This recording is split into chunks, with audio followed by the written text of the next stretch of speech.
दोस्तों, इस ब्रह्मांड में हमेशा कुछ न कुछ ऐसा मिलता आ रहा है जो साइंटिस्ट को अक्सर आश्चर्य में डाल देता है। आज इस वीडियो के जरिए मैं कुछ ऐसी ही ब्रह्मांड की विचित्र वस्तुओं के बारे में आपको बताऊंगा। आपसे निवेदन है कि कृपया इस वीडियो में आखिरी तक बने रहें। दोस्तों, आज तक आपने स्पाइरल गैलेक्सीज देखी होंगी, जैसा कि हमारा अपना गैलेक्सी मिल्की वे है, या फिर एलिप्टिकल गैलेक्सी देखी होंगी। बट क्या आपने कभी किसी सर्कुलर गैलेक्सी को देखा या सुना है जो पूरी तरीके से गोल हो? जी हाँ, ऐसी ही एक गैलेक्सी एस्ट्रोनॉमर आर्थर हॉक को मिली 1950 में, जो कि हमसे 1 लाख लाइट ईयर्स दूर है। पर एस्ट्रोनॉमर्स को ये बात से उतना शौक नहीं हुआ, लेकिन जब उन्होंने ध्यान से देखा तब उन लोगों को पता चला कि इस गैलेक्सी के बीच वाले हिस्से में कुछ भी नहीं था, जैसे कि बिल्कुल खाली जगह हो। और इसके बीच में एक पीला सा कोर था जो कि बहुत सारे ब्लू स्टार से घिरा हुआ था। साइंटिस्ट का ये मानना है कि लगभग 2 या 300 साल पहले कोई एक छोटी सी गैलेक्सी इससे टकराई होगी, जिसके कारण ये ऐसा हो गया। पर फिर भी उस जगह के पास दूर दूर तक कोई भी गैलेक्सी नहीं, इसीलिए आज भी इसकी मिस्ट्री बनी हुई है। FRB या फास्ट रेडियो बर्ड्स ऐसे रेडियो वेव्स हैं जिनको अंतरिक्ष में बहुत ही कम देखा गया है, इसलिए एस्ट्रोनॉमर्स को आज भी इनके बारे में ज़्यादा इन्फॉर्मेशन नहीं है। दोस्तों, इन रेडियो वेव्स में इतना ताकत रहता है जितना सन 80 ईयर्स के टाइम में रेडिएट कर सकता है, और ये इतना एनर्जी सिर्फ कुछ मिली सेकेंड्स में ही रिलीज कर देते हैं। और जैसा कि इसका नाम है, ये कुछ सेकंड या मिली सेकंड तक ही रहते हैं और रास्ते में आने वाली सभी चीज़ों को तहस नहस कर देते हैं। एस्ट्रोनॉमर्स तो आज भी श्योर नहीं है कि आखिर ये कहाँ से आते हैं।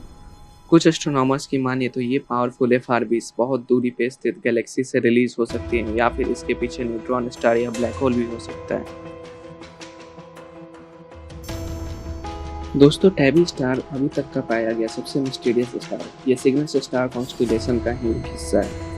यह स्टार पृथ्वी से 1000 लाइट ईयर्स की दूरी पे है और ये सूरज से 1000 डिग्री से भी ज़्यादा गर्म है, जिसके कारण ये बहुत ज़्यादा झिलमिलाता है। ये अचानक से बहुत ज़्यादा ब्राइट भी हो जाता है और बहुत ज़्यादा डिम भी हो जाता है। एस्ट्रोनॉमर्स का कहना है कि ये इसके आसपास मौजूद डस्ट के कारण होता है। दोस्तों, बहुत लोग का तो ये भी कहना है कि इसके अचानक से बहुत ज़्यादा लाइट के उतार चढ़ाव का कारण एलियंस है।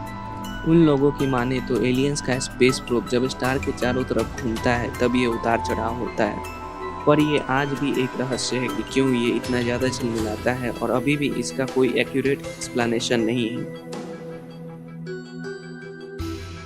दोस्तों, एस्ट्रॉयड्स और कॉमेट्स अलग अलग होते हैं, क्योंकि जैसे एक तरफ एस्ट्रॉयड सॉलिड रॉक और मेटल से बना हुआ होता है, वहीं कॉमेट आइसी बॉडीज होते हैं जो कि सोलर सिस्टम से बाहर बनते हैं।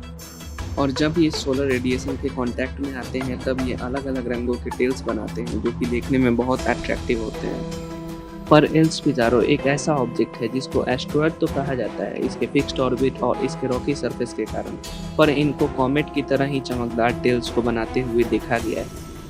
अंतरिक्ष का ये एकमात्र ऐसा ऑब्जेक्ट है जो एस्ट्रॉयड और कॉमेट दोनों की तरह बिहेवियर शो करता है। इसके कारण ये एस्ट्रोनॉमर्स के बीच अभी भी मिस्ट्री बना हुआ है। दोस्तों, आपने एनिमल फॉसिल या इंसेक्ट फॉसिल को तो देखा होगा, लेकिन क्या आपने फॉसिल गैलेक्सी देखा है? जी हाँ, DigiSat-1 एक ऐसा ही फॉसिल लिविंग गैलेक्सी है।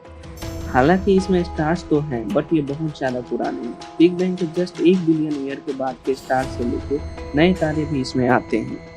इस गैलेक्सी की एक और ख़ास बात है कि इसके स्टार्स इतने ज़्यादा दूरी पे हैं कि ये है तो मिल्की वे जितना ही बड़ा, पर फिर भी इसे अल्ट्रा डिफ्यूज गैलेक्सी के ही ग्रुप में रखा जाता है। इसके अल्ट्रा डिफ्यूज होने के कारण ये आसानी से दिखाई नहीं देता है।